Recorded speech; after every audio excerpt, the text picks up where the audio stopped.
अस्सलाम वालेकुम पाकिस्तान, हमीद नकीबी आपकी खिदमत में हाजिर है।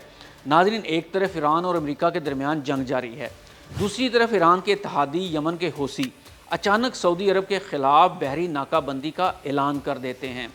लेकिन सवाल ये है कि हौसी आखिर हैं कौन? इनके पास ऐसे कौन से हथियार हैं कि दुनिया की ताकतवर बहरी अफवाज भी इनके हमलों से परेशान हैं? वो यमन के कितने इलाके पर काबिज़ हैं? इनके मिसाइल और ड्रोन कहाँ से आते हैं? और क्या ईरान अमेरिका जंग में सऊदी अरब वाकई एक नए मुहाज में घसीटा जा चुका है? आइए सबसे पहले बात करते हैं कि ये हौसी बागी कौन हैं।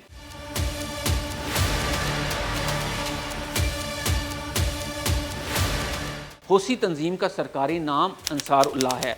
ये यमन के शुमाली इलाकों से उभरने वाली एक मजहबी, सियासी और अस्करी तहरीक है। सन 2000 की दहाई में ये यमनी हुकूमत के ख़िलाफ़ मुसल्लह बगावत में दाखिल हुई, लेकिन 2014 में इस तंजीम ने यमन के दारुल हुकूमत सना पर कब्ज़ा कर लिया। इसके बाद यमन एक तवील खाना जंगी में दाखिल हो गया। 2015 में सऊदी अरब ने यमनी हुकूमत की हमायत में एक फ़ौजी इत्तेहाद तश्कील दिया और हौसियों के ख़िलाफ़ कार्रवाइयाँ शुरू की। ये जंग बरसों जारी रही, लेकिन हौसियों की ताकत को समझने के लिए सिर्फ ये देखना काफ़ी नहीं कि वो यमन के कितने रकबे पर काबिज़ हैं, क्योंकि हौसी पूरे यमन पर काबिज़ नहीं हैं, लेकिन इनके पास यमन का शुमाली और मगरबी हिस्सा मौजूद है, जिसमें दारुल हुकूमत सना, बहरा अहमर के कई अहम साहिली इलाके और हदीदा जैसी अहम बंदरगाह शामिल है। और यही इनकी सबसे बड़ी स्ट्रेटजिक ताकत है। इनके पास पूरा यमन नहीं, लेकिन इनके पास वो जुग्राफिया है जहाँ से वो आलमी बहरी तजारत को ख़तरा पहुँचा सकते हैं।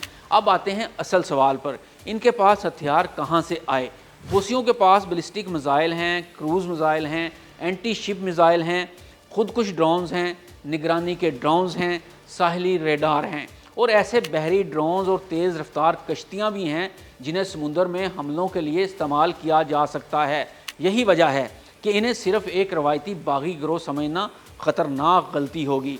इनके पास मौजूद कई हथियारों और टेक्नोलॉजी के बारे में बैनुल-अक़वामी तहकीकात में ईरान से ताल्लुक़ की निशानदही की गई है और साफ वाज़ेह कहा गया है कि इसके पीछे ईरान है। लेकिन मामला सिर्फ ये नहीं कि ईरान ने इन्हें एक मिसाइल दिया और हौसियों ने इसे फायर कर दिया।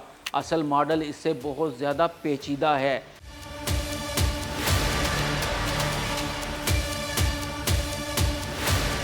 हौसी बागी कुछ हथियार या पुर्जे बैरून मुल्क से मंगवाते हैं, कुछ टेक्नोलॉजीज़ और डिज़ाइन बैरूनी मदद से हासिल करते हैं और फिर इनमें से कुछ निज़ाम यमन के अंदर मुकामी तौर पर तैयार या मॉडिफाई किए जाते हैं। इसके अलावा हौसियों ने यमनी फ़ौज के पुराने ज़खायर पर भी कब्ज़ा कर रखा है, यानी इनकी अस्करी ताकत दरअसल कई चीज़ों का मजमुआ है। पुराने यमनी हथियार, ईरानी टेक्नोलॉजी, बैरूनी पुर्जे, मुकामी असम्बली और जंग के बरसों में हासिल किया गया तजर्बा, ये सब इसकी ताकत है। यही वजह है कि आज हौसी एक ऐसी जंगी कुव्वत बन चुके हैं जो सऊदी अरब जैसे ताकतवर मुल्क के लिए भी सिक्योरिटी चैलेंज पैदा कर सकता है। लेकिन यहाँ एक बात बहुत वाज़ेह है, हौसी रवायती जंग में सऊदी अरब का मुकाबला कभी भी नहीं कर सकते। सऊदी अरब के पास जदीद जंगी तैयारे, जदीद रेडार, फ़िज़ाई दिफा और बहुत ज़्यादा माली वसाइल हैं। जब हौसी सऊदी अरब के ख़िलाफ़ बहरी नाकाबंदी की बात करते हैं तो इसका मतलब ये नहीं कि इनके पास इतने जंगी जहाज़ मौजूद हैं कि वो सऊदी अरब के गिर्द समुंदर में जहाज़ों की कतार लगाकर रास्ता बंद कर देंगे। नहीं, बल्कि हौसियों की असल ताकत इनकी बहरिया नहीं, बल्कि जुग्राफिया और गैर रवायती जंगी हिकमत अमली है। यमन का साहिल बहरा अहमर के साथ फैला हुआ है और इसी इलाके के करीब दुनिया का एक इंतहाई अहम समुद्री रास्ता मौजूद है और उस रास्ते का नाम है बाबुल मंदब। ये वो तंग बहरी गुजरगाह है जो बहरा अहमर को खलीज अदन और बहरे हिंद से मिलाती है। दुनिया के तिजारती जहाज़, तेल बरदार टैंकर और कंटेनर शिप इसी रास्ते से गुजरते हैं। हौसियों के पास कोई बड़ा जंगी बेड़ा नहीं, लेकिन एक साहिल पर मिसाइल ज़रूर मौजूद हैं। इनके पास बड़ा त्यारा बरदार जहाज़ नहीं, लेकिन समुंदर में निगरानी करने वाले ड्रोन मौजूद हैं। इनके पास जदीद बहरिया नहीं, लेकिन एंटी शिप मिसाइल, खुदकुश ड्रोन, रेडार और तेज़ रफ्तार मुसल्लह कश्तियाँ मौजूद हैं। तो इन्हें पूरा समुद्री रास्ता बंद करने की ज़रूरत ही नहीं है। अगर किसी एक तजारती जहाज़ पर मिसाइल हमला हो जाए, दूसरे जहाज़ पर ड्रोन हमला हो जाए और तीसरी तरफ शिपिंग कंपनियों को धमकी दी जाए कि सऊदी मफादात से मुंसलिक जहाज़ निशाना बन सकते हैं, तो दुनिया की बड़ी शिपिंग कंपनियां खुद फैसला कर सकती हैं कि इस रास्ते से गुजरना कितना ख़तरनाक होगा। और यही वो मुकाम है جہاں ایک چھوٹا سا مسلح گروہ عالمی تجارت کے لیے بہت بڑا مسئلہ بن چکا ہے، کیونکہ جدید جنگ میں ہمیشہ وہی طاقتور نہیں ہوتا جس کے پاس سب سے بڑا ہتھیار ہو۔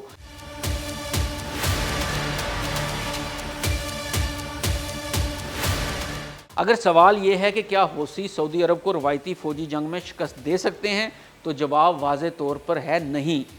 لیکن اگر سوال یہ ہے کہ کیا حوثی سعودی عرب کے لیے اسٹریٹجک، معاشی اور بحری مشکلات پیدا کر سکتے ہیں تو اس کا جواب ہے ہاں، اور یہی حوثیوں کی اصل طاقت ہے۔